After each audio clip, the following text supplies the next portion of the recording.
Welcome to Homeboy Improvement. I'm Yourself Dickie. I want to thank you for tuning in for the inaugural first episode of Homeboy Improvement. It means a lot that you're spending your couple minutes with me, and I hope that you find these videos helpful and useful. Now, before we begin, let me make it clear.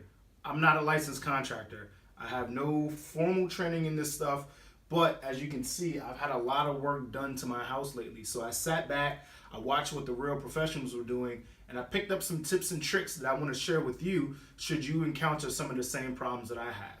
So today, what we're going to be learning how to do is how to patch a hole in your wall. As you can see, I have a moderate size hole here. We thought we were going to put this return over here, but we switched and we put it here. So now I have a hole in this wall. So what do? How do you patch it? How do you avoid paying somebody to do something that's as simple as this? Stay tuned and we'll get right to it. So every job has tools and materials that we're going to use to complete it. So what tools and materials do we need to patch this hole in the wall? Well, the first thing we're going to need is a wood strip. So we're going to cut this wood strip and we're going to drill it behind here so that we can screw in this drywall. You obviously need drywall to patch a hole. Makes sense, right? We're also going to need drywall tape, joint compound, a drill with some screws, a box cutter, and last but not least, my new favorite tool, a reciprocating saw, also known as a Sawzall. So next we're gonna go through the steps of what to actually do to fix the hole in this wall. First thing we need to do is cut this wood strip so we can secure it behind the wall. I'm going to be using a reciprocating saw. I should be using a circular saw because it'll give me a smoother cut and it'll be quicker, but I don't have one, so we'll have to use what we have, which is the Sawzall. Safety first, so we're going to pull down my nifty little safety goggles. And again, I'm not a professional, I'm just a homeboy who likes to do improvement. So my methods may not be tried and true or even fundamentally sound, but I think they're effective. So the way I'm going to be holding the strip so that I can cut may look a little bit funny, but I mean, it's worked for me in the past. So we're gonna see if it works for me today. Don't judge nor leave any comments because I know this is not the right way to do it. All right, I get it, damn it. I even look foolish doing this.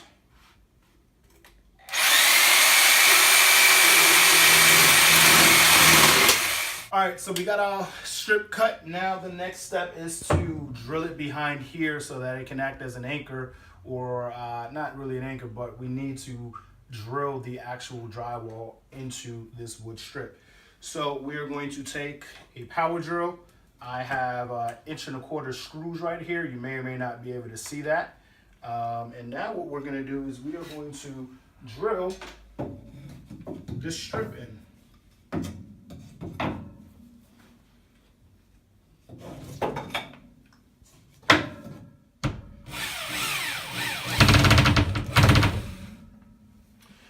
So we got this screwed in. The important thing to note is if we bring the camera to the screws, the screw is kind of indented and a little bit more than flush. So we don't want the screw to be popping out because then we wouldn't be able to caulk over it. So the screw is flush and into the drywall. And now the next step is to actually cut another piece of drywall to put on top of this.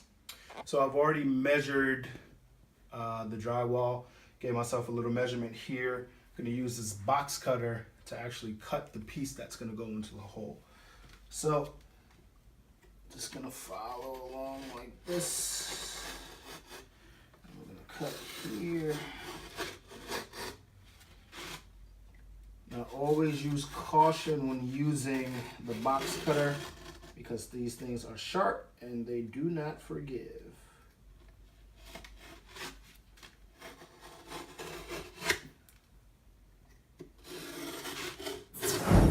So we got our drywall cut. We're going to put it into the hole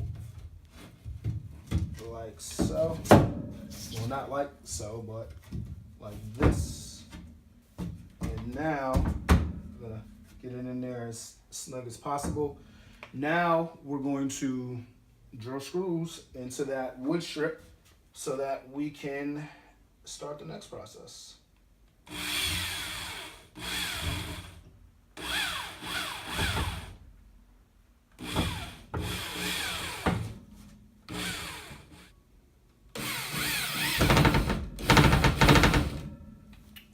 All right, so we got the drywall screwed in to the stud. As you can see, these screws are indented into the actual drywall so that they won't protrude out when we're putting on the joint compound and tape. And so that's the next step. We're gonna mix our joint compound. We're gonna put it on here. We're gonna put some tape on top of that, and we are going to finish patching this hole in the wall. So now we have to start making our joint compound. As you can see, I have a pan here with some water, and we're gonna start adding the joint compound and start mixing. So this can be a messy process, and it is one that takes time to get right. This is 5-minute quick compound, so I have to mix quick or else it'll go bad. And what we're looking for something not too thick but not too runny. So I'm gonna put about 3.5 scoops in here. I'm gonna start mixing, and then hopefully I will have the consistency that I need. So we are close to getting our compound ready. As you can see, kind of has a doughy type consistency. Now again, this is 5-minute. This stuff dries in 5 minutes, so we got to keep it kind of moving. And again, we don't want it too thick, but we don't want it too runny. So almost like a cookie dough, but we don't want to eat this. Trust me. What are we going to use this for? We're going to use this to cover these seams and then put this tape on. So I got a handful of spackle or compound. I'm going to smooth and massage this on.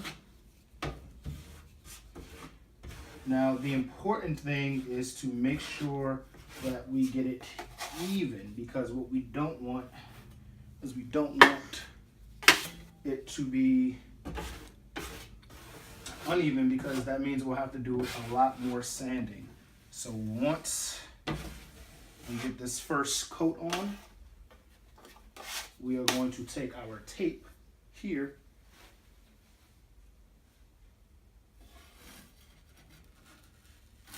cut a piece.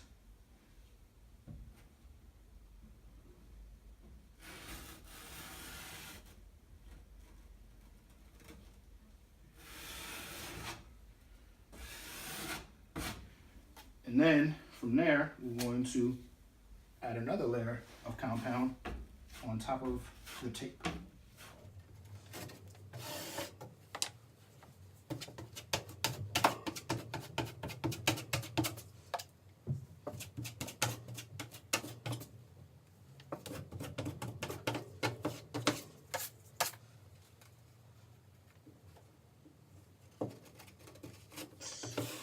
So we are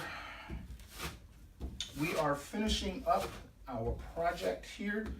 I am just smoothing out and taking off the excess compound as needed. The next step in this process will be in the morning to go ahead and sand it down so that it is even with the wall. But in a nutshell, that is how you patch a hole in your wall. You get a wood strip, you cut it to size to fit the hole, you cut a piece of drywall, you screw your wood strip behind the wall, you fit your piece of drywall in there, boom, boom, you screw, you get your joint compound, you get your tape, you put your joint compound on, then you put your tape on, and then you put the joint compound over the tape, and in the morning, you sand and then paint. Now again, very important to try to make sure we keep this as smooth and even as possible. I'm not the best at that yet. That comes with time, patience, and practice. Hopefully, I won't have too many holes in my wall where I get to practice that, but in case you do, now you know how to do it. I want to thank you for tuning in. Again, I am Do-It-Yourself Dickie at Richard Maurice on Instagram. I want to thank you for tuning in to the first episode of Homeboy Improvement. And feel free to leave your comments. Leave your comments and any feedback and any suggestions for future episodes that you want to see. Special thanks to my man Mo for holding the camera today. I couldn't do it without him. Thanks, God bless, and have a good day.